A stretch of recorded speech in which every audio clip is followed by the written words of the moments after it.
ताज्या घडामोडी पाहिजेत तर मग आपल्या C24 तास या यूट्यूब चॅनलला लाईक करा, शेअर करा, सबस्क्राईब करा आणि बेल आयकॉनवरती क्लिक करायला विसरू नका. महाशिवरात्री निमित्तानं संगमनेर शहर भक्तिरंगामध्ये न्हाऊन निघालं. शहरामधील विविध मंदिरांमध्ये महाआरती, पूजा अर्चा आणि महाप्रसादाचं आयोजन करण्यात आलं. या पार्श्वभूमीवर भवानी बाग इथे शिवभक्तांची मोठी गर्दी बघायला मिळाली आहे. भवानी बाग येथील मंदिरामध्ये रणजितसिंह देशमुख, चेअरमन, राजहंस दूध संघ तसेच संपूर्ण देशमुख परिवारानं उपस्थित राहून भगवान शिवाची विधिवत महाआरती केली. मंदिर परिसरामध्ये भक्तिमय वातावरण निर्माण झालं होतं. यावेळी C24 तासशी संवाद साधताना रणजितसिंह देशमुख यांनी सर्व नागरिकांना महाशिवरात्रीच्या शुभेच्छा दिल्या आहेत.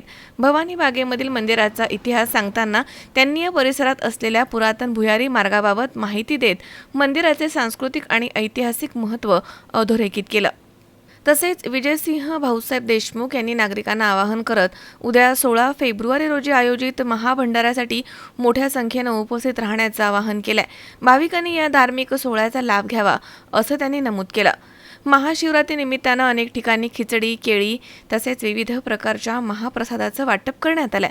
भक्तांनी उपवास, रुद्र अभिषेक, बिल्वपत्र अर्पण, जप, ध्यान, रात्रभर जागरण आणि शिवनामस्मरण करून श्रद्धा व्यक्त केली. भगवान शिवपार्वती विवाहाचा स्मरणदिन मानली जाणारी महाशिवरात्री ही भक्तांसाठी आध्यात्मिक ऊर्जेचा आणि भक्तिभावाचा उत्सव ठरतो. शहरभरामध्ये पार पडलेल्या महाआरत्या, पूजा आणि महाप्रसादामुळे संगमनेरमध्ये महाशिवरात्रीचा उत्सव उत्साहात आणि भक्तिमय वातावरणात साजरा करण्यात आलाय. नाशिक हायस्पीड ट्रेनच्या बाबतीतली विषय सध्या गाजतो आहे आणि त्यामध्ये आमचा आग्रह आहे की कोणत्या परिस्थितीत पुन्हा नाशिक ही हायस्पीड ट्रेन ही झाली पाहिजे, तो मार्ग झाला पाहिजे आणि आपल्या या विभागातल्या सर्व सुविधा त्यामुळे कनेक्टिव्हिटीच्या वाढणार आहेत, व्यापार वाढणार आहे, लोकांच्या नागरिकांना सुविधा मिळणार आहे. यामध्ये काही आंदोलनही झाली. यामध्ये पूर्वीपासून माझा सहभाग काही ना काही निमित्तानं होता. हे काम थांबल्याचं मला वाईटच वाटलं, ही वस्तुस्थिती आहे. तथापि आता सगळ्या आंदोलनानंतर आणि चर्चेनंतर माननीय पालकमंत्री, माननीय रेल्वे मंत्र्यांना भेटलेले आहेत. राधाकृष्ण विखे पाटील रेल्वे मंत्र्यांना भेटलेले आहेत. मला फक्त एक माहिती त्यांच्याकडून पाहिजे, जनतेला पाहिजे, ती दिली तर आणखी चांगलं होईल की त्यांनी ज्यावेळेस रेल्वे मंत्र्यांना ते भेटले त्यावेळेस त्यांनी कोणत्या मार्गाच्या बाबतीत आग्रह धरलेला आहे. याच्यामध्ये 2 मार्ग स्पष्टपणे आता दिसत आहेत की जो पोखरी हवेली स्टेशन असणारा समनापूर पोखरी हवेली किंवा देवठाण, हे 2 मार्ग तर आम्हाला दिसत आहेत.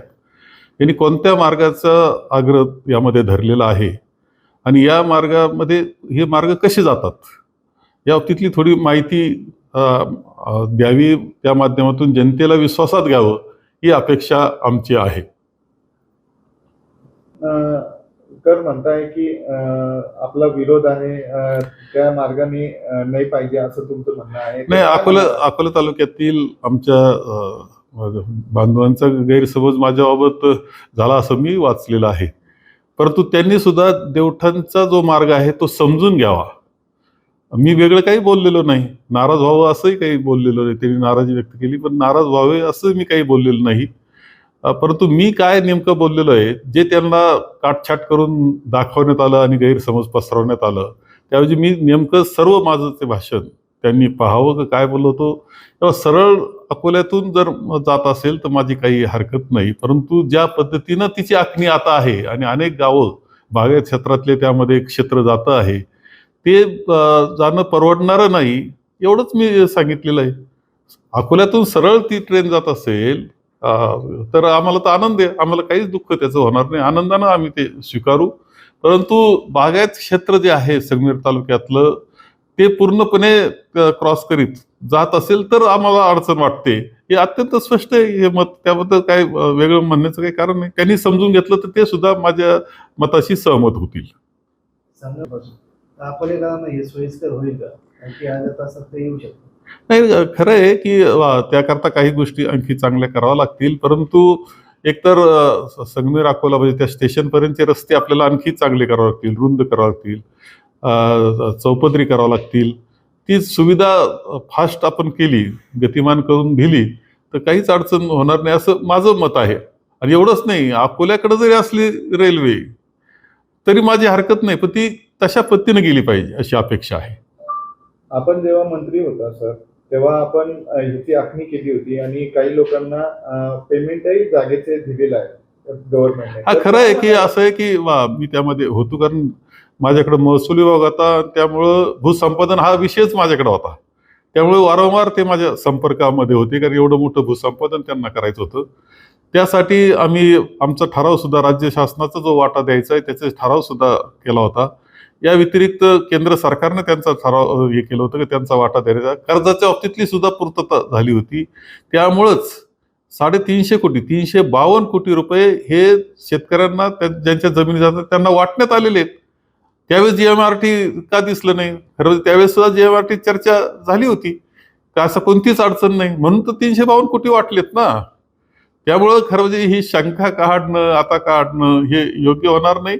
आणि मार्ग जो योग्य आहे, सरळ आहे, सगळ्यांच्या मदतीचा आहे असा झाला पाहिजे, एवढंच. यामध्ये राजकारण कोणतंही करू नये या बिलकुल राजकारण याच्यात करू नये. हा विषय काय तुमच्या राजकारणाचा 10-20 वर्षाचा नाहीये. तुमचं राजकारण किती वर्षाचं असू शकतं? हा पुढच्या 100 वर्षाचा जर विषय असेल तर सर्वांनी राजकारणाच्या पलीकडे जाऊन त्याचा विचार केला पाहिजे आणि त्या मार्गाने लवकरात लवकर ही रेल्वे ट्रेन झाली पाहिजे.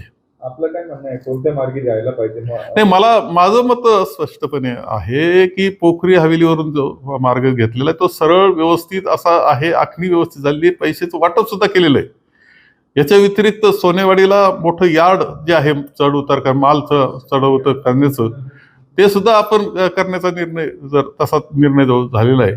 इतकं पुढे गेल्यानंतर आता वेगळं काही करावं असं मला वाटत नाही. बजेट तरतूद नाही कसं आहे याच्यात बजेटच्या तरतूद खरं म्हणजे काय नाही, केंद्र सरकारनं ठरवलं तर ती काय अडचण नसते. आपण तर मान्यता राज्य सरकारनं दिलेलीच आहे. केंद्र सरकारची अडचण नाही, फक्त हो म्हणण्याची अडचण आहे. हो म्हटलं की झालं, काही अडचण नाही. आणि ही पूर्णपणे बिझनेसचं मॉडेल आहे, प्रोफेशनल मॉडेल आहे. त्यामुळं कर्ज सुद्धा 60% कर्ज त्याच्यावर आहे. हे त्यामुळे ते फेडायचं आहे त्यांना. या दृष्टीनं तो मार्ग तसाच असला पाहिजे, व्हायबल असला पाहिजे. नाही, सगळ्याच दृष्टीनं तो मार्ग चांगला राहणार आहे. सगळ्या दृष्टीनं मार्ग चांगला राहणार आहे. असं आहे की आपण जो सगळ्यात विकसित भाग महाराष्ट्राचा हा गोल्डन ट्रँगल आपला आहे. नाशिक, पुणे, मुंबई हा जो आहे याला गोल्डन ट्रँगल म्हणतात. हा सगळ्यात विकसित होणारा भाग आहे. अनेशा सह्याद्रीच्या रांगा आहे, सह्याद्रीमध्ये असलेले धरणं आहे, त्याचं पाणी आहे. सगळ्या खाली इंडस्ट्री, मोठ्या प्रमाणावर इंडस्ट्री असलेलं हे क्षेत्र आहे. लोकसंख्येला सुद्धा सगळ्यात जास्त महाराष्ट्राचे लोकसंख्येचं क्षेत्र सुद्धा गोल्डन ट्रँगल आहे. त्यामुळे लोकांची सुविधा त्या दृष्टीने निर्माण करून देणे ही जबाबदारीच आहे. आज तुम्ही ट्रेन आता दुसरी कुठून येणार मार्ग ऐकल्यानंतर ते मला काही पटलेलं नाही, परंतु गोल्डन ट्रँगल पुरा करायचा असेल ट्रँगल तर हाच मार्ग आहे. पण पालकमंत्री रेल्वे मंत्र्यांना भेटले, मग काय म्हणणार आहात यावर? नाही, पालकमंत्री महोदय चांगल्या हेतूनच भेटले असतील असं माझं पक्क मत आहे.